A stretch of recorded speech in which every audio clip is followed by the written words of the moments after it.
Welcome to the ModernizeOrdie podcast, CFML News Edition, where we keep you up to date with everything going on in the ColdFusion community. We'll share the latest news on events, releases to engines, frameworks, libraries, and tools, as well as spotlighting quality content from the community.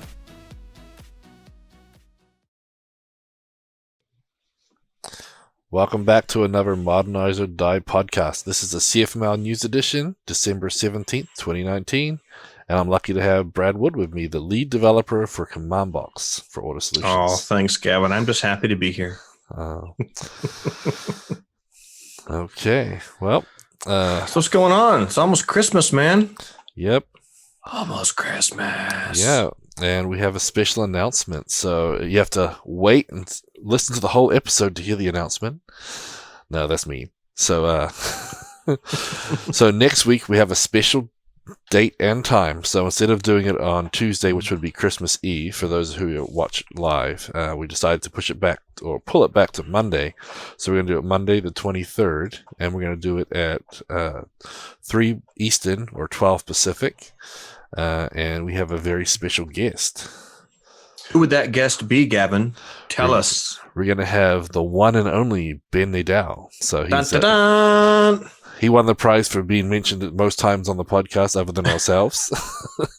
So we thought we should have him on. And if you guys don't listen to like JavaScript Jabber and some of the Adventures in Angular podcasts, he's actually on those quite often as guests and whatnot. So he's a podcaster as well. And he's now a fan of the show. So we thought we'd invite him to host, and he said yes. So I'm glad you asked him ahead of time. Otherwise, it'd be kind of awkward if he was just listening to us right now. I was like, wait, what? Huh? Yeah, exactly. So hopefully you guys are excited. We'll have Ben on the podcast, and we're going to try and invite some community members now and then just and join in. But we thought we'd give you the gift of Ben for Christmas next week. Dan wants to know if Ben Nadel was real. Oh, he's very real, Dan. Yep. I remember the year that Ben didn't come to CF Objective, and somebody, Dan Fredericks or Kevin McGave, somebody had like a Ben mask they were going around. It was the freakiest. Yeah, there was a lot of them too, wasn't there? Because it started with one, but didn't they ended up having a whole bunch? Oh, yeah, people had little like sticks with his face, and they're walking around. It was pretty fun. So obviously Ben's a ColdFusion developer for a long time, and he's got a successful company. The Envision app is one of the most popular apps for prototyping and sketching out stuff, and it's got a ColdFusion backend, and it's still running. It runs on Lucy now. I think they just converted a while back, but maybe you can give us a little insight into their process and everything. That kind of got Ben back into ColdFusion a bit, I think. They have been stuck on ColdFusion 10 for whatever reason, and they did a migration to Lucy, and he kind of dove back into blogging and stuff, rediscovering the wonders of CFML. So yep, it's exciting. Obviously, we appreciate all the great content he puts out there, and I know many people, even some of the oldest team members, like, oh my gosh, like Ben's was like one of the first blogs I ever wrote or read. True. Sorry. So yeah. So anyway, him and Ray Camden used to blog like once a day. And I don't know how they ever did it. I mean, they would just like knock out the blog posts, and that's one of the questions I'm going to have for him is like, how do you do it? How did you do it? Yeah, he secretly hired a team of people to write blog posts for him. Yeah. So anyway, so next week it'll be Monday at 12 Pacific, 3 Eastern. We'll obviously tweet about it. What is it in Central, Gavin? Tell us the real time zone. 2 Central. yeah, the time zone we all were waiting for. Thank you. Why? No one's in the middle. Come on. Anyways, so flyover country. Yep. I'm in flyover time zones where I'm at. Yep. Okay, so let's get on with it. So we had a few releases this last week. Some good news here. So Order Solutions released ForgeBox 4.9.0. It's getting pretty close to that big 5. I wonder if that'll be into the box next year. So it's a minor release. They've got a few bugs and fixes, but so that actually updates the ForgeBox live site that everybody uses with a community version, but we also have enterprise version as well. So if you guys are an enterprise customer, you can update to the latest version as well. Yep, always improving. It's kind of funny. What's the current Content Box version at, Gavin? I think it's 4.3 or 4.2 point something. It's lagging a bit behind. It's kind of weird because the current CommandBox snapshots are 4.9.0, And so ForgeBox had to like beat me to the punch by releasing 4.9.0. Except for Eric has us all beat because Quick is at version like what 78 now. I don't know. Eric eats a major bump for breakfast every day. Yeah, no, he's in the 7.0 beta, I think, right now. So actually, that's a good point. He did mention if you got any last minute feedback for 7.0, please get it to Eric. Or forever hold your peace. Yeah, because he's getting ready to cut that pretty soon. I think he wants to cut it before the end of the year. So that one's ending nearing the end of the beta process there. So Eric always kind of makes fun of us because a lot of our products will do more marketing kind of versions, and he's like, no, it's simple. Breaking change, major bump, easy, which is exactly why QE and Quick have higher versions, just because he's not afraid to to bump them. Yep, exactly. So if you guys have any feedback for him over QB7, if you've been testing out, please let him know. He's making the final changes so we can get that. Fractals on 8. Nice. Yeah. So next on our list, looks like we also had the new Adobe ColdFusion update 7 for ColdFusion 2018 is on ForgeBox. It's kind of funny. Usually you're used to the updates for ColdFusion coming in kind of groups. For a while they'd update 11, 2016, and 2018. 11's finally been end of life. But this one, there were no updates for 2016. It was just 2018. It was a very simple update. There was a fix for some kind of weird CSS thing in the admin where you couldn't get to the download button for updates, which is pretty funny. Of course, for CommandBox users, you don't really need that because you just ask CommandBox for a new version. And then there was a security fix improvement in there. Which again, I'm not sure actually applies to CommandBox users, but either way, update 7 is on ForgeBox for 2018 and ready for you to start using and testing. Yep. Yeah. We didn't want someone thinking that we're behind, so we did it anyway. So. Nope. Yeah. And people always will ask, when will the update be available? Usually we have it within 1 to 2 days, just depending on how busy we are and how important it is. So whenever you see a Adobe, or for that matter, Lucy update, usually within 1 or 2 days, we'll have it out there ready for you. I mean, I'm surprised how quick you and John get them turned around because, you do test them and everything too. It's not like you just update them and throw them out there and have everybody break. There's a process, and we try to run them through a little bit of paces. Yeah. Yeah. So cool. Perfect. Well, so what are you doing this week or next week or whenever I'm you're copying doing this? you, Brad. Last week you were on the Online ColdFusion Meetup, and you were talking about your, please pass the salt, serve up passwords inside entropy. And so your session went well, right? Nobody left like crying, so if that's a measure of well. No, I think it was good. You can't see people's faces online, but we had a lot of good questions afterwards about security and password hashing and stuff. So it's always fun to be on Charlie's meetup, and he has a really big mailing list of people he can draw from, so he can always pull a crowd for about anything. So yeah, so you were I always recommend. You're number 257. I can't believe it. That's a big number. So, but he did post it up on YouTube, so we have that link in the show notes here for your session. But this week, I'm going to do one of my sessions. So, at CF Summit, I packed one of the rooms, and there was like only standing room available for my start doing integrated testing. So, I'm going to be doing that one. Because as the description says, sadly, most developers don't test their code like they should because testing can be hard and it's time consuming and the customer doesn't want to pay for it. But in this session, I'll show you how easy testing can be, and better yet, it's fun. So come check that out Thursday, and that's 12 Eastern, 11 Central. So is this using Eric's integrated library specifically? Yeah, so I start by just showing how you can do some normal integration tests. And so with that, we do some CF HTTP, and I'll even show you how Hyper makes that easier.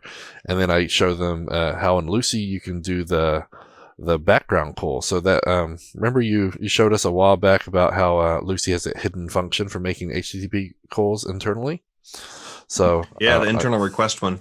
Yep. So I'll mention that as well, and then I'll show you, how if you want to start doing trickier things, it can be a little more complicated doing that with Hyper and everything else. So show you how integrated can make that even better because, integrated uses JSoup to do some pretty cool stuff. And so this allows you to do some some pretty complicated testing very simply. So I think it's pretty cool, and a lot of people never heard of integrated, and Eric did that. I think one of his first presentations at Into the Box like 4 or 5 years ago was on integrated, and to be honest, we probably should really dive back into it and start using it more, make some more updates. And a lot of people are really excited after my talk to come up and ask me more about it, and so I thought it'd be a great one to show off because everyone needs to do more testing. So got a good reception at CF Summit, so I thought I'd share it. So it's probably not going to be what I'm going to talk into the box, so I thought I should get it out there, get it recorded. Cool. So if you guys want to join me this Thursday, December 19th at 12 Eastern, 11 Central, 10 Mountain, 9 Pacific, and 6 a.m. Hawaiian time. And what about New Zealand time as well? I know, Swiss. Actually, but I think it's 4 p.m. UTC if you really care. So, anyway, there we go. So come join me and Charlie. There's the meetup link for yours. Very cool. So it looks like there's also a webinar that Rakshith is doing soon. Yep. So they announced that the CF Summit India that they're going to be doing a special webinar January 16th of 2020. So the next decade.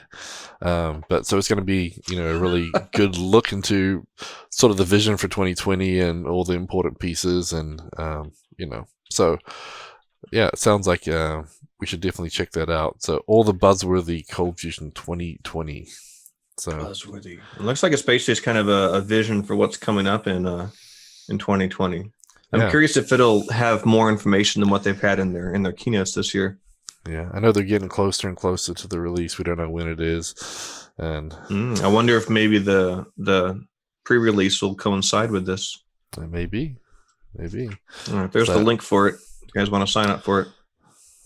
Yep, and then the pre-release. If you guys, I don't know if that's still open to sign up to get into the pre-release, but we'll have to try and grab that link again and throw that in here as well, because we should probably leave that as a running event. Check out the pre-release, get on the insider information, and check that out. So, yeah, cool. I still haven't heard anything back from the pre-release, so yeah, I don't know if they haven't opened it or if they just haven't let me in. They're like, don't let that Brad guy in. Jeez. Yeah, he's always talking bad. Mm-hmm. It's probably because you mentioned putting it up on ForgeBox. They're like, nah. He said box. Every time Brad says box, we delay his entrance for another week. Yep. Okay, well, that's our news for this week. The conference is coming up. So the call for speakers for Into the Box 2020 is still open. So we have until January 15th, I believe, is the deadline. We're still working on the workshops. I believe Luis said last week that we're going to have 6 workshops. So if you guys have any ideas for workshops, please let us know. But your call for speakers is at papercall.io/ITB2020. So you guys can get in there and submit your talk. And yeah, it doesn't have to be a box product talk. It can just be related to web development. And we're hoping to have some new speakers this year to spice it up a little bit and make sure when you guys are thinking about next year and planning, maybe get in early with the dates. So May 6th to 8th, 2020, it's going to be in Houston, Texas. So start preparing because you can't miss Into the Box and the Happy Box. Yeah. The mariachi band. Yep, it's a lot of fun, great conference, and it's got some beginner material, but it's got a lot of advanced material too. So people like the mix, they like the ability to dive into something new, and yeah, you'll see a lot of things that you probably won't have seen elsewhere. So definitely come check that out. It's a great conference, and this is number 8 for us, so we're getting up there already. So cool. Well, that's the conference news. I'm already busy reading the next tweet you're about to talk about. Yeah, well, I was going to ask you, when is DevNexus? Because that's another great conference that you guys usually go to. Do you know when that is? Luis and I are attending. We forgot to try to submit talks in time this year. I'm trying to look and see when the dates actually are. DevNexus.com. February 19th through 21st, 2020. Okay. So the Fusion Reactor guys have been at DevNexus for the last 2 or 3 years. And Luis and I always go. So if you're looking for like a cool, just like Java ecosystem conference to check out, that's got like 2,000 people. It's a big shindig. and it has like more swag than you can shake a swag bag at. DevNexus is always fun. It's at the I think they had it in the Olympic Park area, the World Conference Center or whatever, for a couple of years. I'm not sure if it's back there again, but that's always a good place. I mean, it's right there in Atlanta, Georgia. It's pretty easy to get in and out of. And of course, they have workshops the day before as well. I'm going to be going to, I believe, a Kubernetes workshop to learn up on that. Cool. I'll stick that link here in the chat as well in case someone wants to take a peek at DevNexus. What's funny is there's usually a handful of ColdFusion people that'll crop up. I've ran into Peter Bell there, who's a old-time CFer, wrote Lightwire, which Wirebox is based on. Ray Camden's been there a couple years, either on behalf of IBM in the past or other things. What's the other guy? Todd something? Does never do Todd Sharp. Yeah, big old cool like beard.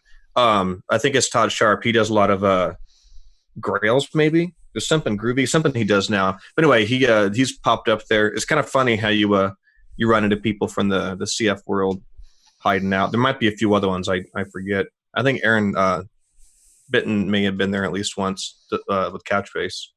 Cool. Yeah, well, maybe we can spotlight some of the other conferences that might be worthwhile attending if you're a ColdFusion developer that might be relevant too. So maybe we'll start giving you guys a list of some of those as well. So let's get into the blogs, tweets, and videos of the week. So just today, this is fresh off the news here. James Moberg was talking on Twitter. His handle's Game Over, and he was talking about when researching ColdFusion issues, I refer to CFDocs to identify params. Brad just moved it on me. Sorry, I'm editing the show notes to add that DevNexus link in. Yeah. So so basically, he uses CFDocs to identify all that params, data types, etc. But he was saying that Open Blue Dragon, which is an old CF open source engine. I'm not sure if they're doing much development anymore, but they've got good examples on things like, attribute collection options and stuff like that. So we started a little tweet thread about how we can make CFDocs better, because I love CFDocs. It's got a lot of great information in there. But if you see something missing or whatnot, we're talking about how can we sort of guide people. Like Hacktoberfest, Pete said he got a lot of good contributions, and throughout the year he gets a lot of good contributions too. We're just talking about how we can improve CFDocs, and my rule is if I use something and it doesn't have a good example, I try and put one in there, right away. Make a pull request. It's pretty easy with these days, and even if I'm not sure what should be there, I'll usually try and make an issue, put an issue in there. If you don't have time to do the pull request, that's a good option too. So anyway, so that started a little, tweet thread, and Pete chimed in a little bit too, and, so James was also talking about it would be nice to have comments so people can make comments about tags or something saying it's no longer supported or watch out for this bug. Here's a link to the bug tracker, etc. So see, I'm not a fan of comments on docs, and the number one reason is because they get abused. People just ask for help in comments. I think, like, my personal opinion is if you have a note about something, you should edit the docs so the docs actually just say it. But I don't know. I'm a little jaded about comments. We had the same discussion on ForgeBox when we created it. Should we have comments? And I said no, because people will just ask for help and it'll be in the wrong place. And Luis said, let's do it. And most of the comments in ForgeBox are people asking for help. Yeah. So it's worth noting though, if you're on CFDocs, I just went there and searched for CFDump. There's a little edit button. It's red to the left of the number, the supported engines and stuff. And if you're oh, I want to make a change to this, just click the edit button and it dumps you straight into github.com with that markdown. Actually, it's not markdown, it's JSON. With that JSON file pulled up, you can make your changes, submit your pull request right from there. So, I mean, the workflow is about as easy as you can imagine. Yeah. And that was sort of my point too, is it's easy to get started, easy to add to it, but where can we guide people, because maybe there's a list of things that they'd like to be able to work off of. If someone's on a documentation drive like Hacktoberfest, we could do Doctober, and try and get in there and make some changes. It'd be nice to have a list of things. I mean, I think issues make sense for that. Well, there are 72 open issues, but, well, I doubt anybody ever looks at them. But if you are looking for something to do, I would start with the open issues. Yep. And just kind of scrolling through a bunch of them. Yeah. So anyway, so that was an interesting tweet. It's always good to see the community talking about how we can make it better. And I think CFDocs is a great tool because it supports both engines, has the differences and compatibilities, and it's got some really good examples for some things, and some things it's missing. So let's make it better. So cool. The next, Perfect. We have a blog post from Charlie on the Adobe ColdFusion blog just about the meetup. So one thing to mention about the meetup is he's had a bit of trouble the last couple of weeks trying to get the date and time zone correct with meetup. So right now, if you look at the time on there, it shows up in Central Time. But if you click Add to Calendar, it will add it to the right time depending on your time zone for your calendar. That's good to know. So yeah, and I can confirm.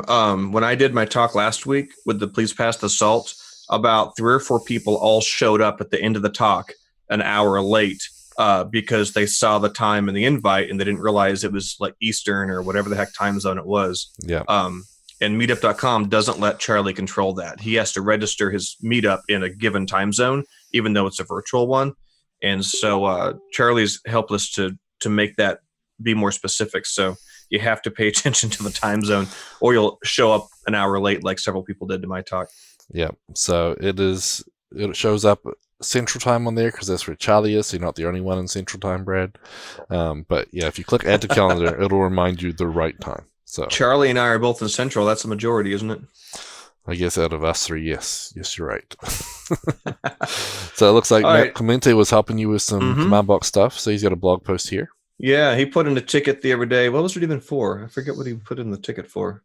I know I merged it. He put in a ticket for something he wanted to change. Oh, it was when you were doing like the ColdBox create view or something, one of the scaffolding commands, it would create the tests in the wrong folder if you tried to specify a custom folder. So, of course, I pulled a Luis, which was, hey, you want to send a pull request for that? And he was like, yeah, sure. How do I do it? But then, he pinged me on Jira, and he was like, what are the steps for getting, CommandBox running locally? Which is something I've done and I've walked other people through, but for some lazy reason, I've never just like put them in the docs. Maybe just because, hacking on create resources. That's what it was.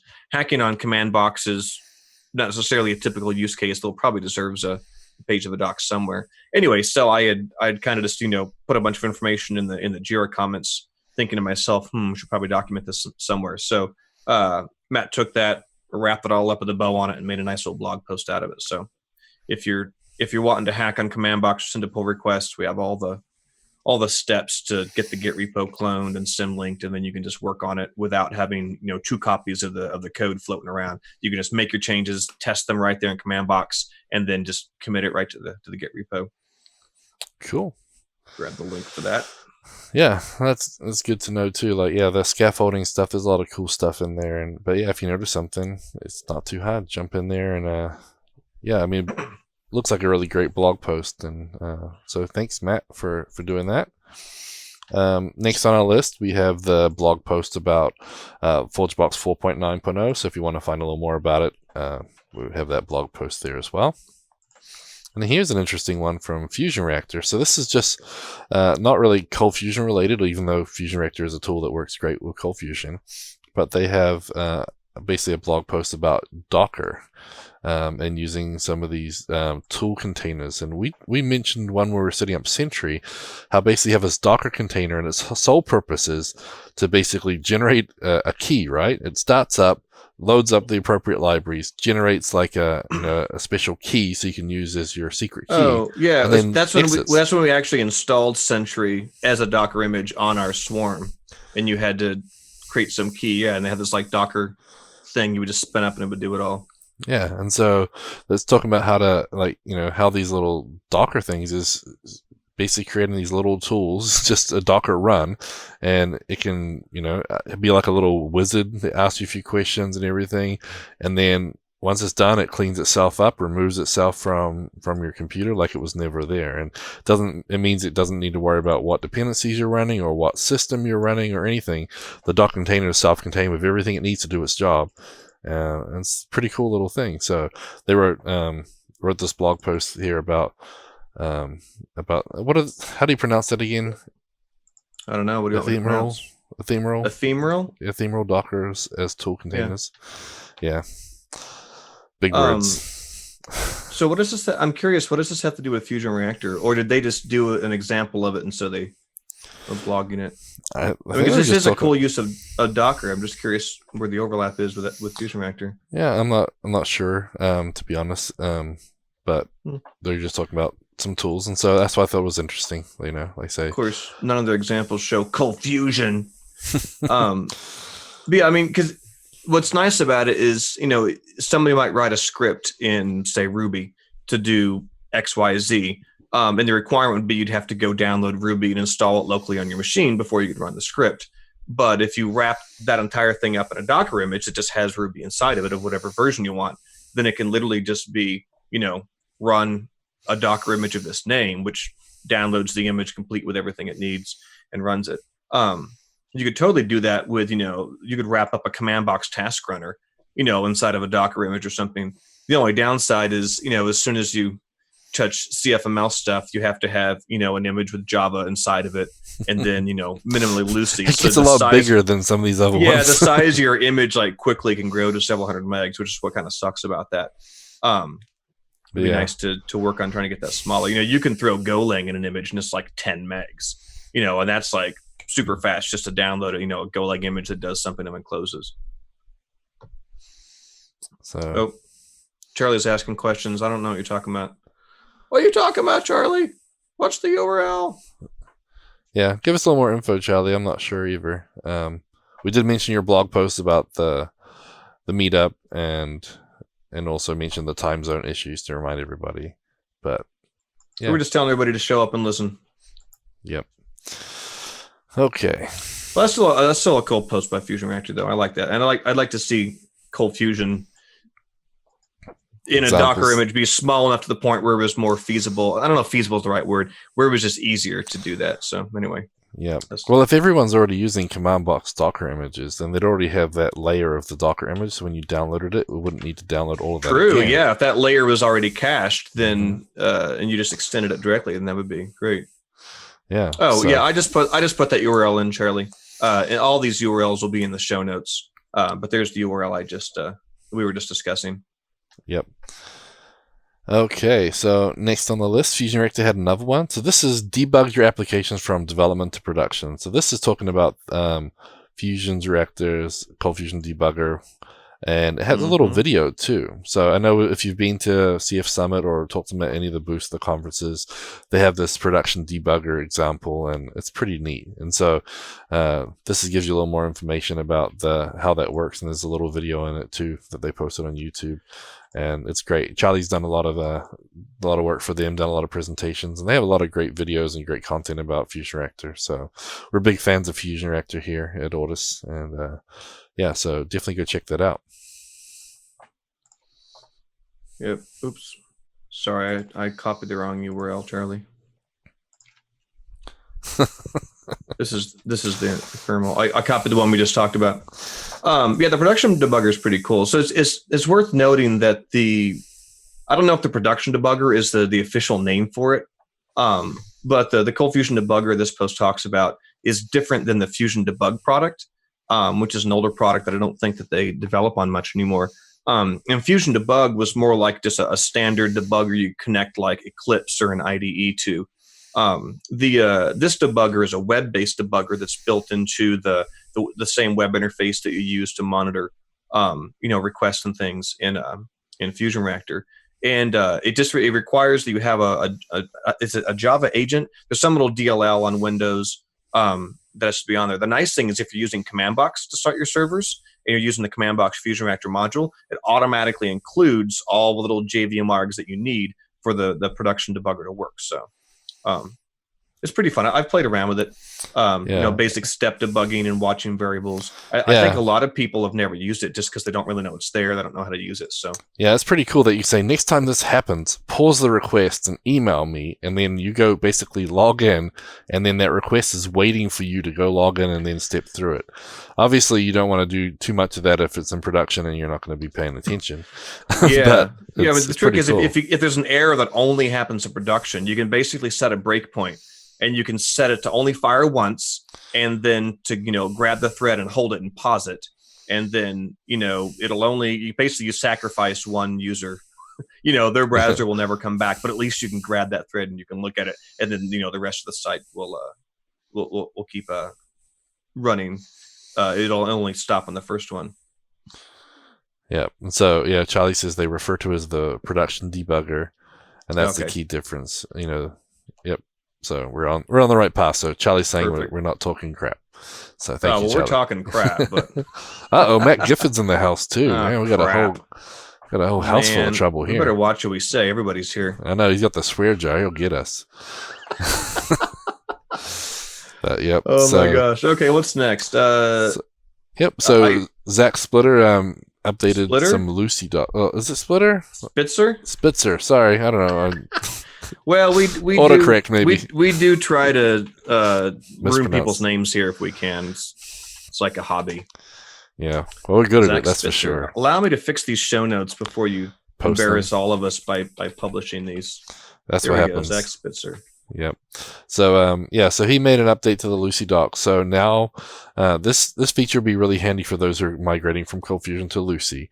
So when they have all the function arguments, attributes, etc. inside the documents, they're going to mention which are implemented and which are not implemented. So they'll have an unimplemented little attribute next to the attributes that aren't implemented in Lucy. So if ColdFusion has something, he'll include it, but he'll just say unimplemented. So that way, when you're migrating, you can quickly see which ones don't exist there, etc. So yeah, that's nice. Yeah, because the example it links to is the CFPDF tag, which has like a zillion arguments to it, or attributes, tag attribute. And so it's not always clear. You could look at the Lucy docs and you can see what's listed there, and you look at the Adobe docs, but it's harder to get a quick look at what's unimplemented.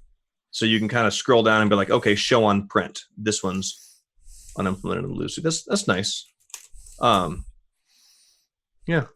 Yep. So nice little thing, since we were talking about docs earlier and everything.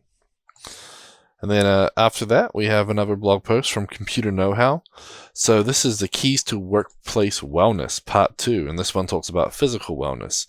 And so we'll link to the first one, too, which I think was the more mental, emotional, spiritual. But yeah, so basically the physical wellness. So one of those little soft skills type ones where, if you want to do well in the workplace, you've got to look after yourself. Crap. One of them says, stop eating at your desk. Uh-oh. Dang it. That's where I eat lunch every day, man. Lunch, dinner, breakfast, midnight snacks. I used to always eat at my desk at one of my first jobs. And one day I noticed my keyboard it was like a crumb catcher. I took all the keys off the keyboard, and it was so disgusting. I was disgusted with myself. It was like the history of all the meals I'd ever eaten just buried under the keys. You got to shake it out, blow them out. Yeah, it's pretty bad. So yeah, that's right. Yeah. So I like this. This is good. I like this kind of life skills kind of stuff. It's not really code, but it's how to succeed though. Yep. So speaking of Charlie Earhart, we also spotlighted his. He's listening. I know he's listening. His blog post, ColdFusion 2018 Update 7, released today. Do you need it? So this is again goes through all the different steps, figure out basically most of it applies to running on Windows, but not all CF users are on Windows, etc. So he sort of walks through all the different pieces of it, why it's important, should you do it, and what to be careful of when you install them. Charlie's always, this is his job. He helps people every day, keeping their servers up and running. So applying updates, always go to Charlie's site and make sure it works. Nice. Pro tip from Scott, put my keyboard in the dishwasher. What could go wrong? Charlie, since you're here, you might be interested in knowing that I was talking with Priyank this morning about ColdFusion 2018 and whether or not it is officially supported on Java 8. And I got a response back right as we were starting the podcast. And the answer is no, it is not officially supported. So you were correct. Anyway, a little side note. Cool. So we have no blog post from Matt Gifford this week. So I asked him, is he on vacation? He's taking a gencation. So, Education. so hopefully we'll get some more blog posts from Matt Gifford in the next decade here. But Matt, if you would blog just a little more, maybe the Christmas special podcast would have been you instead of Ben. But you left us no choice. We're not angry. We're just disappointed. Yep. So for those of you who missed it, just we'll reiterate that. So next week we have a special date and time. So we're going to do Monday, 3 p.m. Eastern, 12 Pacific, and we're having a special guest. So Ben Nadel is going to join me on the podcast next week. So we're getting you a gift of Ben for Christmas. How do we know it's not like a cardboard cutout of Ben and you have like a string you pull and the arms kind of move? Are people going to be able to like ask him live questions just to prove it's really him? I'm going to ask him live questions. We have the chat, so you guys can harass him there. We'll ask him about his dog, Lucy. He has a dog named Lucy? Are you serious? Yeah. Is it named after Lucy's server or just no coincidence? It's spelled differently. Or is it coincidence? Well, you don't follow him on Twitter, Brad? He's going to be so offended. I don't always pay attention to Twitter. unless you use the word ColdFusion in the tweet, I'll probably not see it. Yep. So okay, enough guilt tripping him at Gifford. You've provided plenty of great. I wouldn't go that far. I mean, maybe just the right amount of guilt tripping. Yeah. Charlie says we'd need cables to pull Ben's arms. Yeah, he's got some beefy biceps. That's right. Yeah. So what's this coding challenge of the month I see in the show notes? So we've started a new feature with the CFML News podcast. So once a month, Audis is going to offer up a little coding challenge of the month. Ooh, so last week this we is were a talking reoccurring about thing? Yeah, we're starting it, and we're going to try and do it once a month here. So basically last week, James Moberg was talking about how Ray Camden's UPS, CFUPS module is still working, and I guess there's an update to the UPS module. The URL's changing at the end of this year, and so it's been running for like 12 years or something, and it's been working up till now. It still works, but you only need to change the URL in the configuration. So Luis, last week, who was a special guest host, decided to offer a little bounty for whoever publishes that source code as a ColdBox module in ForgeBox before the end of the year. The first person to do it, because obviously we don't need too many copies of it, but the first person to do it will get a $25 gift card. So we'll send you an Amazon gift card to enjoy. So I know I saw a couple of tweets about that, and I'm not sure if anyone's actually started working on it or they're going to, but well, the tweet that Audis sent just referenced the UPS library, and unless people had actually seen the original library, they probably had no clue what the tweet was referring to. So it's probably a good thing we clarified that here in the podcast, since because we had a link to it, but of course it links to RealForge, which is dead. But you know what? I probably have the code somewhere, because I used to use the CFUPS thing at some point as well. So, well, if it's on RealForge, then the code's probably on that big Google Drive folder where I downloaded all the RealForge downloads. Well, do you want to add that to the show notes then and see if we can find it? Yeah. Scott, if you're asking if anybody did that UPS thing, no, it wasn't. You asked if anyone fixed it. It wasn't. Well, I mean, it is broken. It is migrating and needs fixing for next year. But I think the challenge was take the code, fix that thing, and then actually publish it on ForgeBox. Because right now the code is basically homeless. Yep. It's one of those things that never was transferred off RealForge.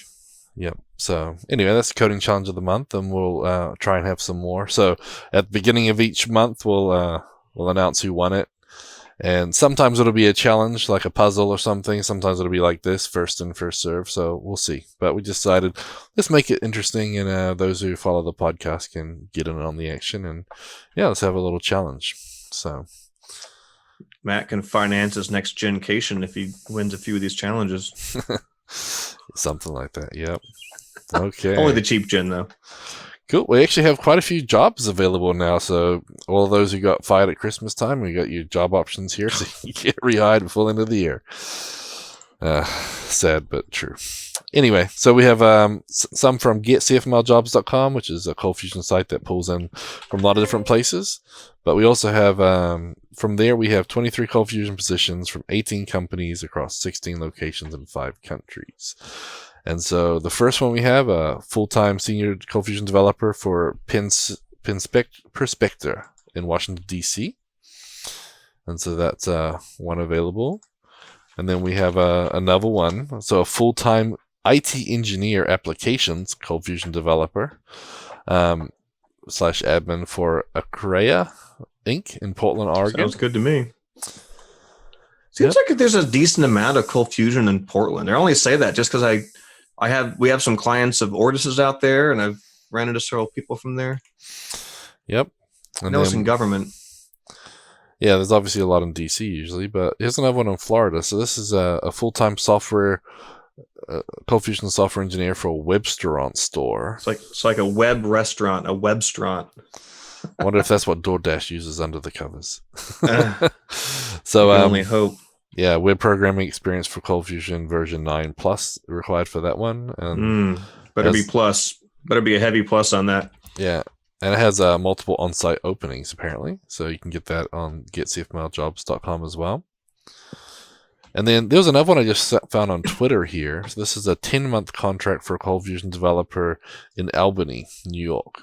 So they'll be responsible for coding new enhancements, basically, for this app. And so this is actually at techvital.com/jobs. And we'll post the link because it's a long URL there. But so if you're looking for a contract job, there's one available there. And I didn't see if it was remote or not. It may be in person. So I'm trying to look right here. Mandatory qualifications. 84 months of experience? Really? 85? After a certain point, don't you just start representing that as years? That would be 7 years experience, in case no one's curious. Yeah. 84 flipping. Come on, people. You're killing me. Well, one of those other jobs actually required, a master's degree and or 15 years of web development experience. And I was like, woo. Well, I know a lot of people with, a fair amount of people with 15 years, though. I mean, that's pretty steep, but a master's degree? I don't know of many ColdFusion people that have gotten a master's. Scott Steinbeck has his MBA. Really? Yeah. I wouldn't mind getting a master's. I just hated school. I don't want to ever go back. Yeah. Exactly. Nice. All right. Well, links there in the show notes. I feel like we need a little intro whenever we do the CFML jobs. You know that old song? It's like, get a job. Do, do, do, do, do, do, do, do, do, get a job. Could we get a little clip of that? You know, it's like. We can do whatever you want, Brad. Just get something that's not going to get us blocked from YouTube for copyright infringement. Crap, you're right. If we play like 1 second of that, YouTube's copyright stuff would be like, kill. Hey, Matt Clemente has a master's degree as well in English. No, in English. You know, it's really interesting the number of people I've worked with that were ColdFusion developers that had degrees in just totally unrelated fields. And I don't know, the stories are always different as how they got to ColdFusion, but that was interesting. Yep, for sure. But yeah, to be honest, just talking about the copyright stuff though, my daughter's band, she's a high school band. So I recorded all the songs of the grandparents that couldn't make the thing. But I post them up on Facebook, and I don't know if it's a good thing or a bad thing. But one of the songs had like 22 seconds taken out of it because it's part of the Nutcracker, and so they copyrighted. Oh yeah, I saw your post on Facebook about that. I thought it was interesting. I'm like, does that mean they were actually good enough for those 22 seconds that they could recognize it, and they were bad for the rest of it? The algorithm's really, really amazing because my church live streams our services, and YouTube will be able to pick out like the songs that we do. Like, and this is, our band performing them. They can pick out the melody and they'll match it to the song and the recording artist and the label it's under. And even though we pay for a streaming license, it doesn't matter. YouTube still monetizes the poop out of our videos, which is totally janky, but they don't give a crap. But yeah, I don't know how their algorithm works. It's really interesting. Yeah, it's pretty neat. And that's why I was telling my daughter, I'm like, well, some of it's muted, just so you know. So I think that means you guys did good for 22 seconds. The rest of it, it was recognizable. What grade's your daughter in? She's a freshman, but she's in high school. Okay. Yeah, she's in advanced. Something. I mean, if it was like a 5th grade band, sometimes the concert's so nearly unrecognizable. But yeah, exactly. So anyway, back to the jobs. Module of the week, Gavin. What is the module of the week? We've still got more jobs. What? Yeah, we got a couple from Larry Lyons, who's part of the Northern Virginia CFUG. I didn't scroll down. And so he shares jobs that are available in the area too. So there's a full-time ColdFusion / Python job in McLean, Virginia. So looking for a software engineer, web development web application developer. So they're looking for an experienced engineer to join their team. And for that, it's actually on Indeed.com, but I don't know why that one didn't show up in the ColdFusion one, unless maybe it said CF and didn't mention ColdFusion anywhere else. So because the CFML job scrapes the Indeed stuff, right? Yeah, it scrapes a lot of different sites. Maybe you should ping the guy who runs CFML jobs and see if he can check his algorithm. Yeah, I might have to, because usually they're really good about that, and that's where they get a lot of great content from. And they also have a senior ColdFusion developer for Savvy Solutions in Washington, D.C. So they're looking for a senior ColdFusion developer. That's Savvy, S-A-V-I. Yeah. And that's if they're also looking for cold space fusion, so I guess they're using CF like 3. Is that what they're doing? Yeah, well, it's a recruitment firm, so I'm surprised they managed to get them in the same sentence. Bless their heart. 7+ years relevant experience. Yep. I don't know how I feel about experience. I think like at a certain, you can have like senior developers and very advanced developers. I think it's a little unfair though sometimes. Is there really something that if someone's been doing it 4 years, that someone doing 7+ would be like objectively better or deeper? It seems to me that someone could be coding ColdFusion for maybe 3 years, and they could, really commit themselves to modern practices and learning, and they could know more and do better than someone with 7+ years. It just feels so arbitrary to tack a number on that, because it filters out anybody that's even like relatively new to the platform. We've got some great younger developers working with Ortus now, and they by younger we mean they never touched ColdFusion before we hired them, and we trained them up from scratch. Yeah, or even Eric Peterson, for example, like. I think he said he started ColdFusion in 2014, so he's done like 5 or 6 years of ColdFusion. Yeah, he would be like ineligible for like half these jobs. Yeah, 27 years experience minimum. But Eric is not he is definitely a senior developer. Like he runs circles around us, and he's built all these amazing tools that Ortus is working like Quick and QB and everything else. He's given us so many great things, but that's according to these things, I don't like these postings that have such a high filter just to get in the door. I think that's always something you have to talk to somebody and kind of see what they've done and get a feel for it. But anyway, that's just me editorializing here. Yeah, well, the same thing goes with like, have you got 10 years of experience or 10 years doing the same 1 year's worth of experience? Because I did a lot of copy-paste programming for a long time. I've been doing ColdFusion for a long time, but a lot of it was a lot of copy-paste, change a few things, just rolling out sites. And, I know I didn't grow a lot in that time. So, yep, I finally migrated to 6 tags. So you're no longer a 5 tagger. Yep, that's 6. Gone up to the 6 tagger. CF abort. I just thought of a new like module, right? It should be a CommandBox command, right? It'll scan your code base and count the unique number of tags, and it'll be like, you are a 27 tagger, right? And then we could have like badges. We could tie it into Matt Gifford's a little badge site, and you could like put it on your like I'm officially a 27 tagger, as validated by the CLI command. I don't know. I'm just saying maybe that could be the challenge for January. The January challenge. Just throwing that out there. Okay, so if anyone gets started on that early, you might win before you might have won before we announce it. Shh. That's actually a pretty good one, Brad. I like that. That's fun. It's the useless ones that are fun, isn't it? Yep. Okay, now I think we're at the module of the week.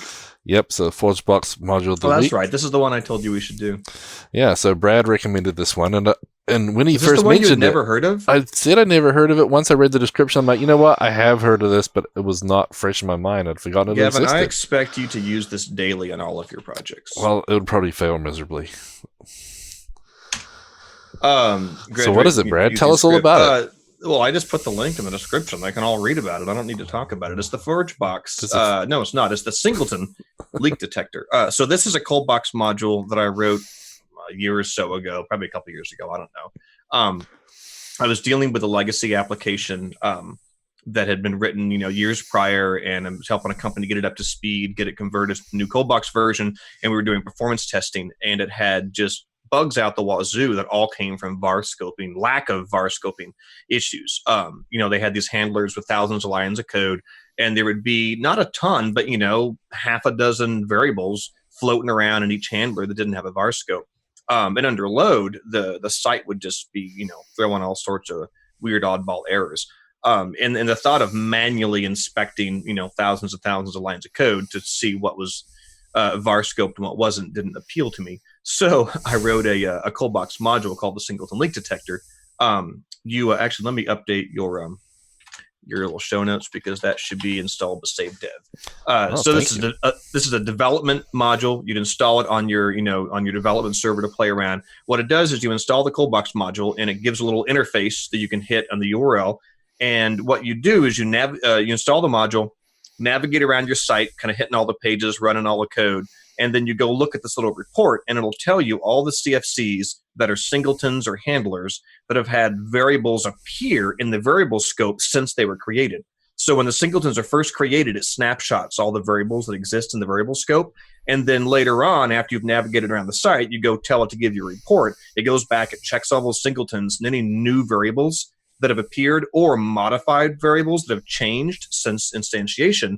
It'll list those out as a report and say, hey, this query report variable appeared since creation.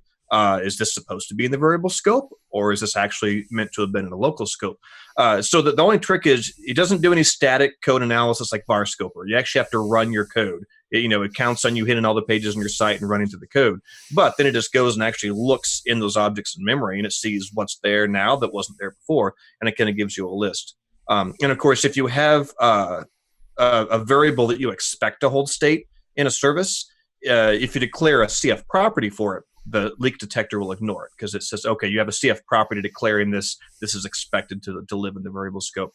And it worked great for my purposes when I wrote it. I found probably 50 to 100 unscoped variables kind of littered throughout the app, and I put var in front of all of them, and all of those errors in my performance and my load tests just disappeared.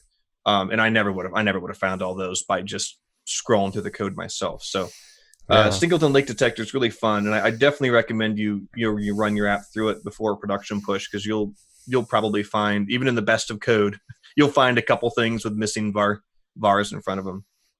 Very cool. No, I like the sound of that. I mean, I like these types of tools. Obviously we've got the code coverage thing with the Fusion Reactor as well. When you run your test, you can see the number of code coverage. Then we've got the code checker module, which is now a CLI module thanks to you, that'll run your code. You can do the VASCOPE checker for that too, and see how many things are should be VASCOPed or not.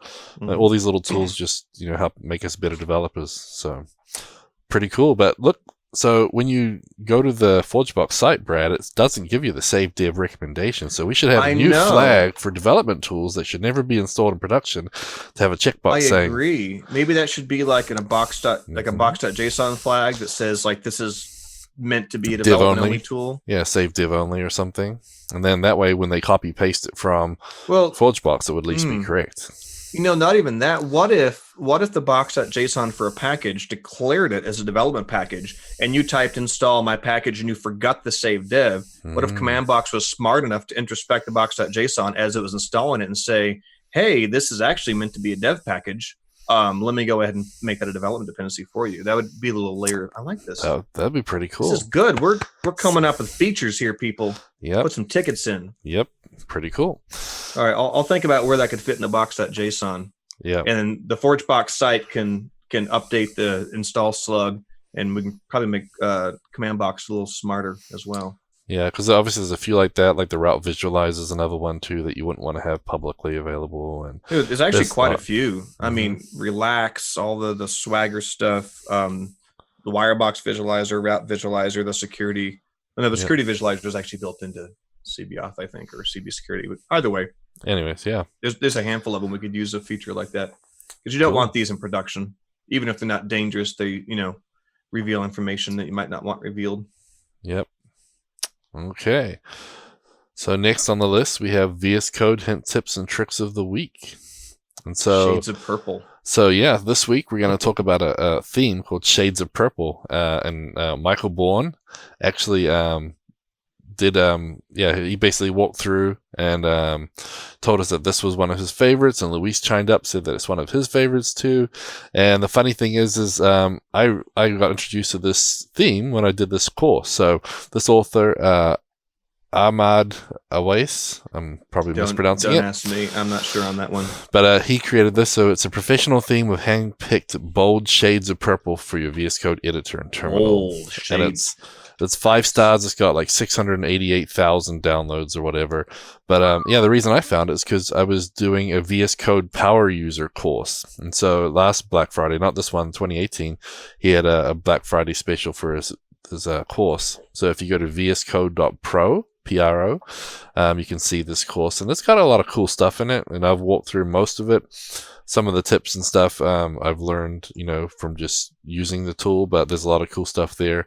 And so I haven't finished it yet, so I'm going to try and share some of those other tips on the show as we go as well. But yeah, it's a pretty cool. Purple lovers unite. Yeah, purple lovers unite. Yep. So if you like purple, it's pretty, like he says, it's bold, but it's clean and clear.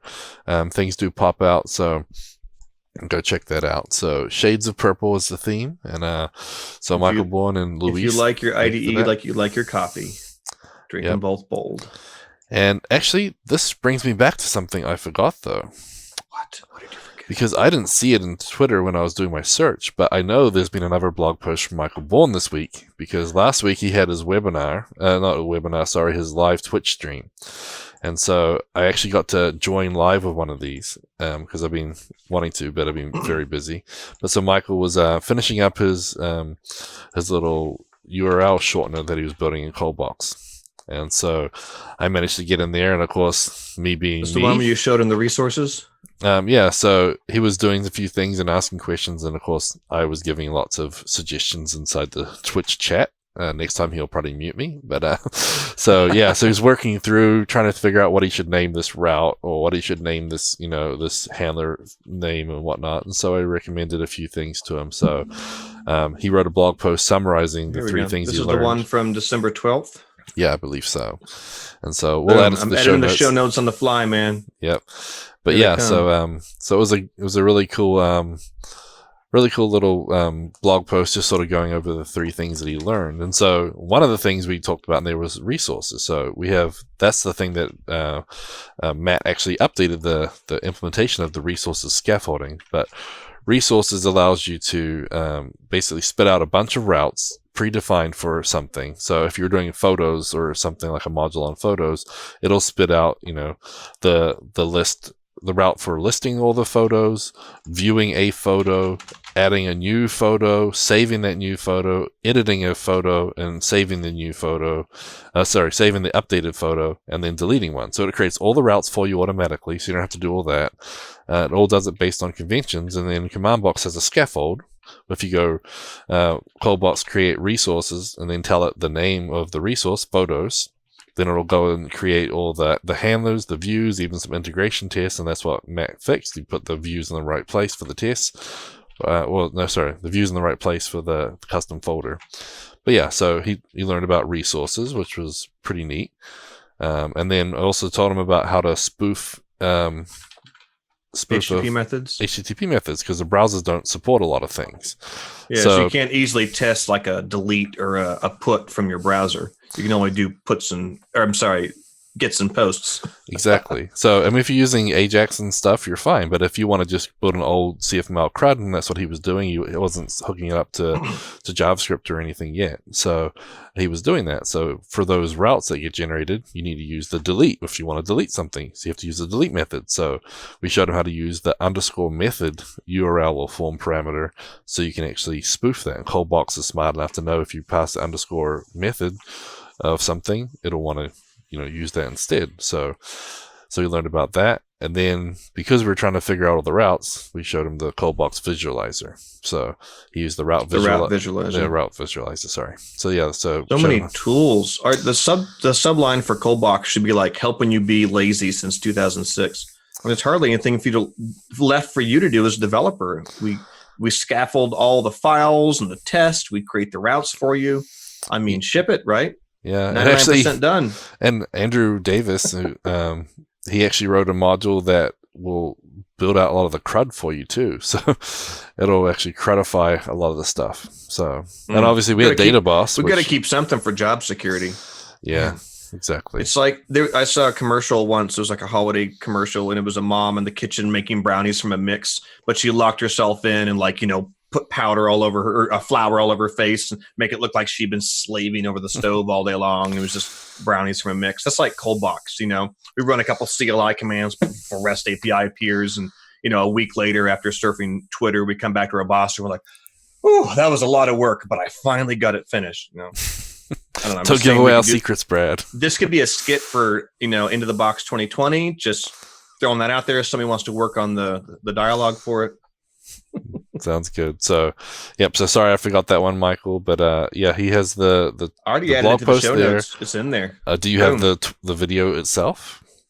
What the video? No, I think it's inside. inside. It linked to his blog post. It's inside the blog. I'm just teasing you, Brad. So anyway, so now we come to that time where we thank our Patreon supporters. So Brad, you weren't here last week, so you get to thank everybody. You made Luis do it last week. Yeah.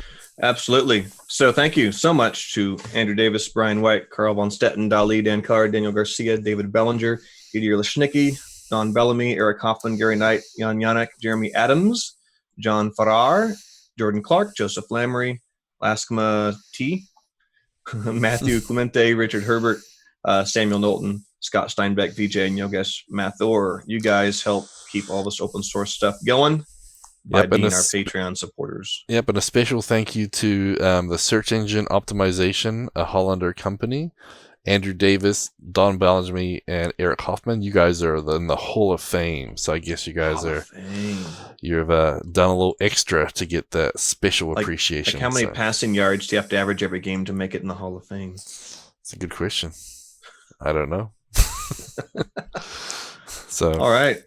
But anyway, it's been a great week. So remember, next Monday at 3 Eastern, 12 Pacific, there's going to be a special episode of the CFML News podcast with special guest Ben Nadel. So we're going to give you the gift of Ben Nadel for Christmas. We're going to get the podcast out a little earlier so you guys don't have to... The gift of Ben. Can we get like a logo? The gift of Ben. That needs to happen.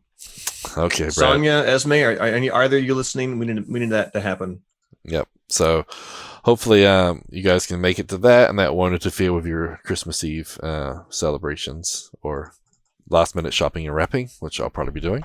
Oh yeah, I've got kids that are like, "Dad, you need to take me Christmas shopping still," which I hate the idea of having to go battle through traffic just to show them a laptop. Amazon. Yeah, I know. Amazon shopping just sounds more and more intriguing. Yeah. I've got a box of boxes of Amazon stuff, and I'm tempted to wrap, just like put them all in one big box and wrap it. So I think they have a dedicated delivery driver just for my house because it's just like a daily stream of packages. I know I've got 2 Alexa warnings since we've been in the podcast going ding. Your package will be here soon. So, oh my gosh. All right. Well, anyways, so thanks everybody for joining us. Have a great week. Enjoy your holidays. And don't forget, next week, Monday, special episode. So, adios, amoebas. Have fun.